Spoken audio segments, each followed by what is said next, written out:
Hi everyone, and welcome to Katie's Storytime. Today we'll be reading Pete the Cat's World Tour by James Dean. Pete and his bandmates are going on a world tour. They are ready to rock. The first stop is Mexico. Pete is very hungry before the concert. What should I eat? He wonders. How about tacos? Suggests Gus. Pete tries a taco filled with fish, salsa, and lettuce. Tangy, he says, and delicious. Gus eats one filled with nopals. That is kind of cactus. Next, the band performs on a mountain in Peru. The view is awesome, says Pete, but it's chilly up here. Would you like a cup of Peruvian hot chocolate? Asks the fan. I would love some, says Pete. Everyone tries the hot chocolate, and it warms them up. Peru is awesome. When the band arrives in Iceland, everyone is tired. That was a long flight, Pete says. We need to relax. Let's take a dip in the blue lagoon, suggests Octopus. It is cold outside and hot in the lagoon. The water is very soothing.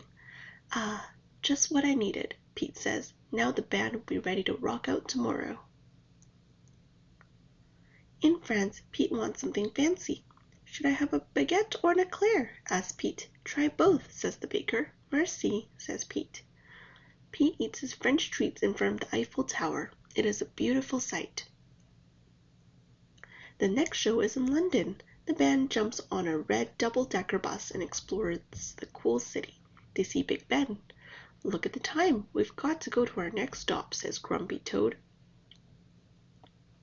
Next, the band performs with a cool local singer on the Great Wall of China. Afterward, they're starving. They eat dumplings with chopsticks. In India, the band performs in front of a palace. They jam for hours in the hot sun. I could use a refreshment, says Pete. He takes a sip of cold mango lassi. Yum! Pete and his friends ride camels in Egypt. They rock out in front of the Great Pyramid. Do you think my drums will wake up the mummies? Asks Gus. The band rocks out at Victoria Falls. It is a waterfall between Zambia and Zimbabwe. We're in two countries at the same time, says Squirrel. Groovy, says Pete. The last stop on the tour is in Trinidad. Let's make this one count, says Pete. The band performs on the beach all day. The crowd goes wild. That was an amazing show, says Pete. I can't wait to come back. The worldwide tour is over and it's time to go home. There's no place like home, Pete says, but the world is full of groovy things and I can't wait to see them all. The end. Pete the Cat's World Tour by James Dean. Thanks for watching. Thumbs up if you like the story and hit subscribe to hear more.